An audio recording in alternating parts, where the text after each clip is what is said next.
Boa noite, bem-vindos a mais este olhar sobre a história de Braga, hoje dedicado à implantação da República. Assinalam-se hoje exatamente 110 anos da implantação deste novo regime, a República, em Portugal. Foi a 5 de outubro de 1910 que foi substituída em Portugal a monarquia pela República. Trata-se de um acontecimento importante na história do nosso país, de tal forma que ainda hoje é feriado nacional em homenagem precisamente à implantação da República. O regime monárquico em Portugal durou 782 anos, correspondentes ao período que vai da Batalha de São Mamede, em 1128, até 1910. A República dura há 110 anos. Se realizássemos um filme sobre a história de Portugal dividido em duas partes, em que a primeira corresponderia à monarquia e a segunda à República, a primeira parte do filme teria 52 minutos e a segunda parte, dedicada à República, teria apenas 8 minutos.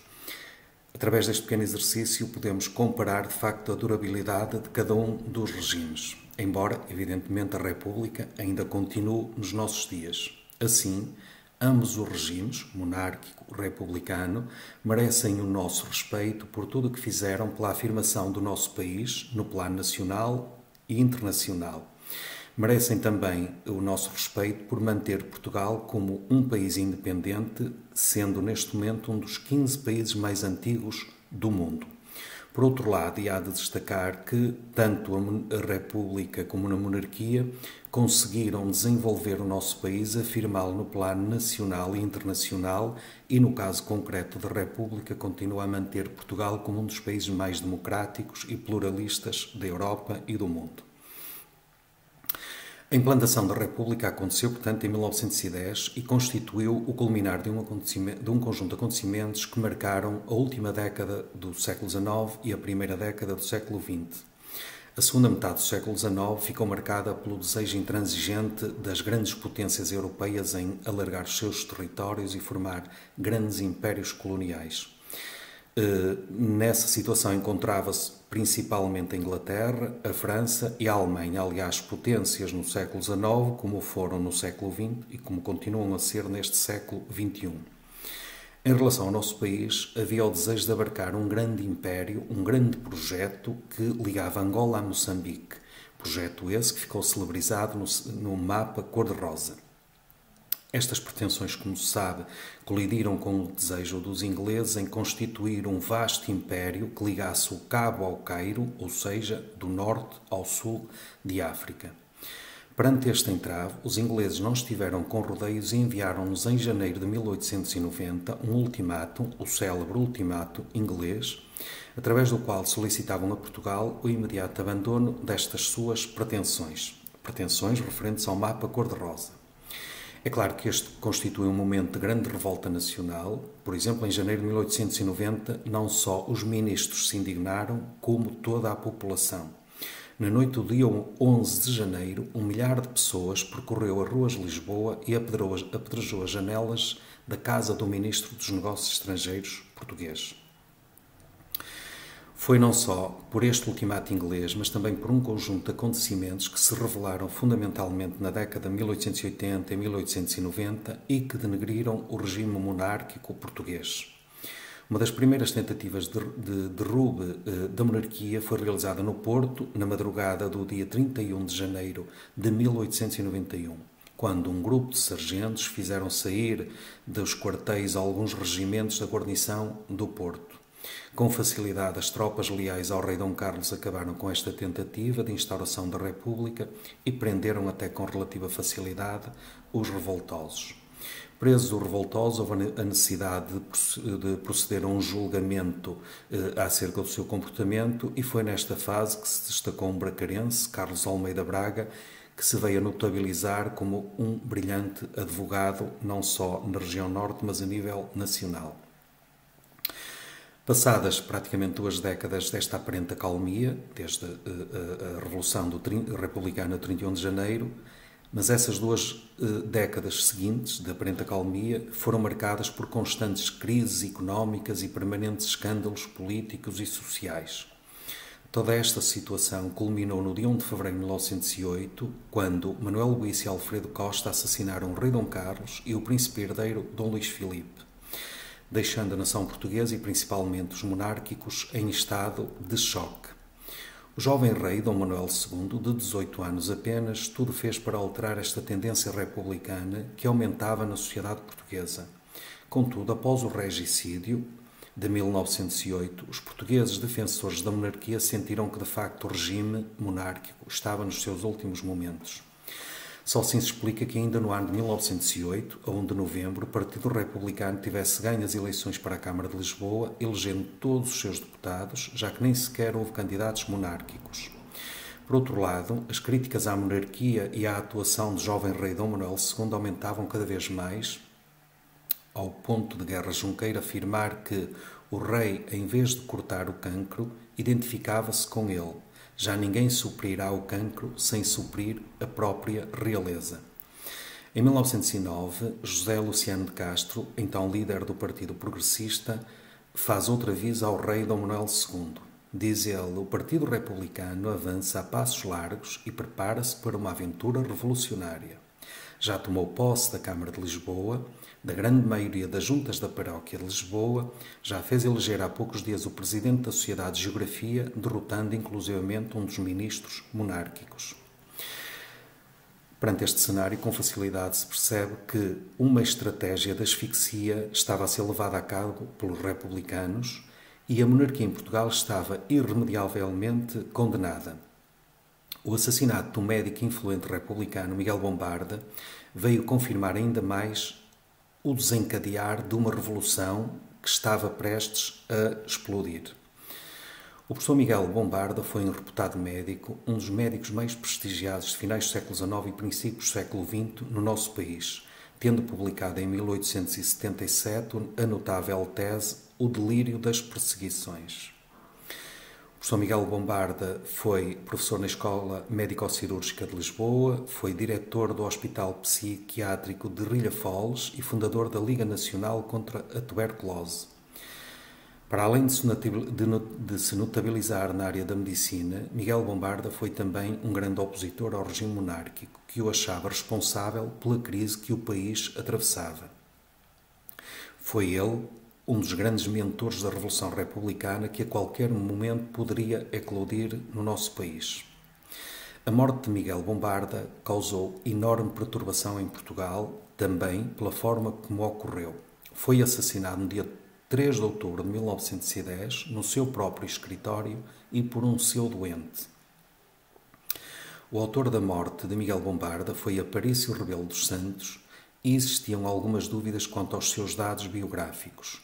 Nos arquivos da Universidade de Coimbra, onde estudou, encontrava-se o registro que o identificava como sendo natural de Braga.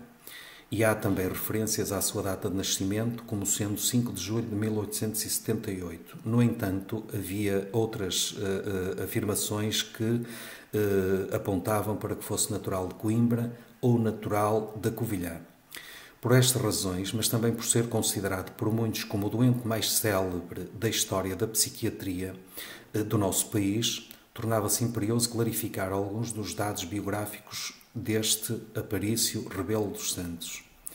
Consultados os registros biográficos que se encontram na Biblioteca Pública de Braga, podemos confirmar que Aparício Rebelo dos Santos nasceu na freguesia de São João do Souto, no concelho de Braga, às 2 horas da manhã do dia 5 de agosto de 1878. O seu pai, José Aparício dos Santos, é natural da freguesia da Sé, também do concelho de Braga, e a sua mãe, Elísia Rebelo dos Santos, é natural da freguesia da Sé Velha, concelho de Coimbra. Residiam na Rua dos Chãos, em Braga. Aparício Rebelo dos Santos é neto paterno de avós incógnitos e os avós maternos são Manuel Simões e Margarida de Almeida Rebelo. Aparício Rebelo dos Santos foi batizado no dia 8 de setembro de 1878, na sede de Braga, a quem foi dado o nome de Aparício, que nasceu nesta freguesia de São João do Souto pelas 2 horas da manhã do dia 5 de agosto de 1878, conforme consta no livro 153 de nascimentos de São João do Souto. Aparício Rebelo dos Santos teve como padrinhos de batismo Ventura Malheiro, solteiro, natural de Barcelos e também residente na Rua dos Chãos, e Flora Aparício Rebelo dos Santos, irmã do batizado. O registro de batismo foi conferido na presença dos padrinhos e assinado pelo abade Manuel José dos Santos e ainda Ventura Malheiro, uma vez que a madrinha não sabia ler. De referir ainda que o pai de Aparício Rebelo dos Santos conseguiu uma fortuna considerável no Brasil, para onde tinha emigrado, ao ponto do rei Dom Carlos lhe ter concedido o título de Visconde. Quanto a Aparício Rebelo dos Santos, cedo desejou seguir uma carreira militar. Cumpriu a recruta em 1898 até 1900, ascendendo posteriormente a alferes e depois a oficial. De seguida foi para a Universidade de Coimbra, local onde começaram a revelar-se os seus primeiros sintomas neurológicos. Apesar destes sinais da doença, regressou ao serviço militar, atingindo o posto de tenente, cargo que o atingiu a 1 de dezembro de 1907. No entanto, o seu estado de saúde foi-se agravando ao ponto de ser internado no Hospital de Rilhafoles em março de 1909, com sintomas de perseguição e comportamentos violentos. Uma vez que o seu pai tinha na altura um grande poder financeiro e económico e muita influência social, conseguiu a autorização para levar o filho a Paris para ser visto pelo Dr. Ballot e pelo Dr. Babinski, respeitáveis especialistas neurológicos franceses. Regressado a Portugal, consciencializou-se que os médicos franceses tinham curado o seu filho, mas os problemas não só se mantiveram, como se agravaram nos meses seguintes. Quando Aparício Rebelo dos Santos saía de casa, era muitas vezes vigiado de perto, quer por amigos, quer pela própria polícia. Perante um cenário cada vez mais desanimador, José Aparício dos Santos resolveu então levar o seu filho a uma consulta com o célebre professor Miguel Bombarda, que anteriormente já o tinha visto. Mal entrou no consultório, no dia 3 de outubro de 1910, Aparício Rebelo dos Santos nem sequer cumprimentou o professor Miguel Bombarda. De imediato sacou de uma pistola e disparou contra o médico, que acabaria por morrer 6 horas mais tarde no Hospital de São José, em Lisboa. Depois do crime que cometeu, este bracarense não revelou um único arrependimento pelo ato que acabara de cometer. Quando foi preso pela polícia, ainda gritou: "Pode largar-me, que já acabaram as balas, não tenham medo de mim." Ainda no Hospital de Rilhafoles, um enfermeiro chegou a questionar Aparício Rebelo dos Santos se estava arrependido do que acabara de fazer, ou seja, se estava arrependido de ter assassinado o médico Miguel Bombarda, tendo Aparício Rebelo dos Santos respondido: "Não estou nada arrependido. Havia de o matar, fosse onde fosse, fosse quando fosse." Por lhe ter sido diagnosticado um problema mental, o bracarense Aparício Rebelo dos Santos nunca foi presente a tribunal. Faleceu a 24 de abril de 1943, na Casa de Saúde de Telhal, em Mem Martins, portanto em Lisboa. Já na República, outros bracarenses desempenharam um papel de grande destaque a nível nacional. Um deles foi Domingos Leite Pereira, sendo eleito deputado à Assembleia Nacional Constituinte em 1911. Domingos Leite Pereira foi membro da direção do Partido Republicano e líder dos deputados deste partido na Câmara dos Deputados. Foi também eleito presidente da Câmara dos Deputados. Foi também um hábil ministro, destacando-se nas pastas das colónias, dos negócios estrangeiros, do interior e ainda da instrução pública. Liderou ainda 3 governos da Primeira República. O primeiro entre 30 de março e 29 de junho de 1919, o segundo governo de 21 de janeiro a 8 de março de 1920 e o terceiro governo de 1 de agosto a 17 de dezembro de 1925. Domingos Leite Pereira foi ainda presidente da Câmara Municipal de Braga, sendo um dos mais brilhantes políticos bracarenses de todo o século XX.